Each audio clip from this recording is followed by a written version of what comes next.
kemudian dilanjutkan lagi dengan pasal tentang adanya cerita yang sama tapi pasalnya berbeda, kan sudah juga kami jelaskan bahwa itu adalah namanya dakwaan alternatif. Ditanyakan di eksepsi lagi adanya TPPU tidak punya tindak pidana asal. Disitulah sudah kami jelaskan minggu lalu juga bahwa itu adalah dakwaan kumulatif. Jadi sebenarnya sangat kami sayangkan sebenarnya pihak ini kurang cermat untuk membela kliennya. Ya, pidananya terbengkalai begini, sementara perdatanya mengganggu konsentrasi katanya kan. Itu salahnya pihak, kenapa buat gugatan? Ya, demikian. Tadi kan Habib juga menyebutkan bahwa ada yang dari pihak PH-nya berulang-ulang bang pas lagi dibacakan. Ya, memang pada prinsipnya memang nggak boleh apa memang ya hak diulang-ulang supaya dan itu mempengaruhi penilaian nggak sih bang? bukan nggak boleh. Jadi kan sudah kami jelaskan bahwa intinya itu hanya 3 itu saja, tapi dipecah menjadi 11. Akibatnya kan isinya itu aja. Begitu tadi dibacakan bahwa eksepsi yang keempat sama dengan eksepsi 1, 2. Ya memang eksepsi itu isinya diulang-ulang. Jadi kalau mau cermat sebenarnya disingkat aja, 3 aja eksepsinya sebenarnya. Tidak usah sampai 11 begitu. Lebih baik lah kelihatannya, lebih elegan lah. Ya. Coba saya tambahkan apa? Ya mungkin harapan kami kepada terdakwa ini, cobalah menyadari semua apa yang terjadi saat ini, karena ternyata eksepsi kan ditolak oleh majelis hakim. Jadi untuk kedepannya ubahlah sikap dan perilakunya yang selama ini begitu angkuh dan sombong, supaya coba kembali. Seperti kita tahu bahwa pengadilan itu adalah tempat persidangan yang mulia. Jadi supaya dalam persidangan ini berlaku sopan, itu yang pertama yang perlu dilakukan oleh terdakwa.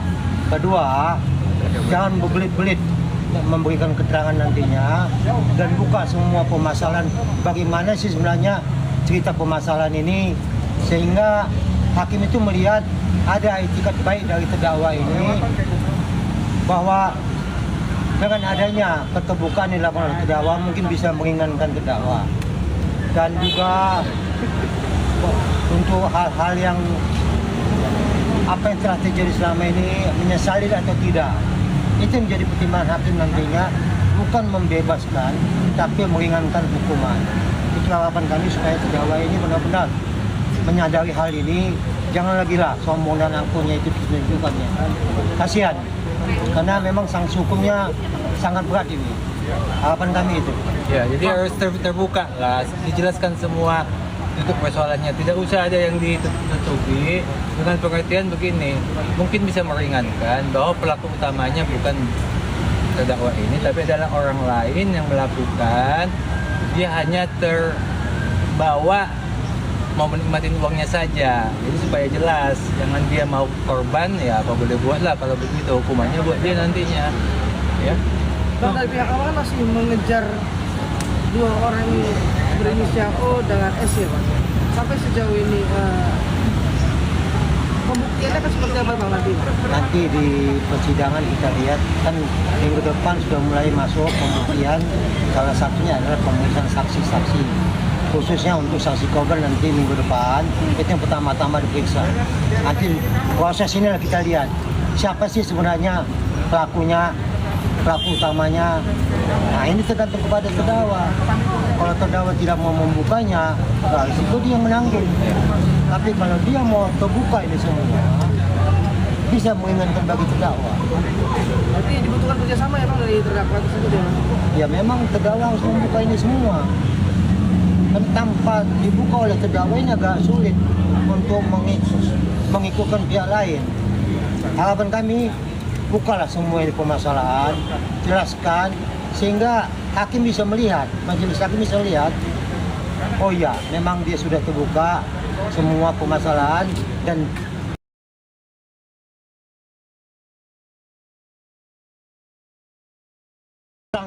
pegangannya, maka dia bisa diringankan. Apa memang ya terdakwa ini dikorbankan atau bahasa kemarin kasarnya ditumbalkan ya Pak? Sebenarnya tidak juga sih, kalau kita lihat dari proses hukumnya, Ini kan memang diawali ada pihak-pihak lain yang mencoba speak up masalah Dr. Reja ini.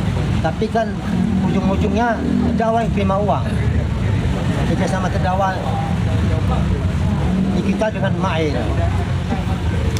Dan hanya bisa jika mereka membuka ini semua masalah pengadilan, kalau kita tahu bagaimana sih sebenarnya masalah ini. Ya, jadi tambahkan, kita ikutin apa yang dibacakan oleh jaksa ya, dakwaannya.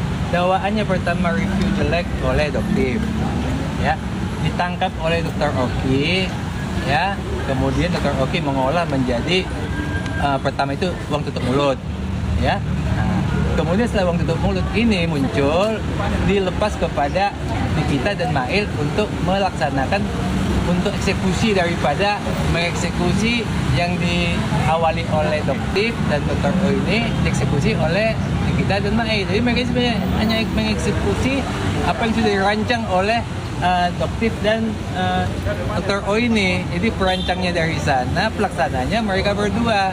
Jadi mereka mestinya buka mulut bahwa mereka ini pelaksana daripada yang dirancang oleh dua lagi itu.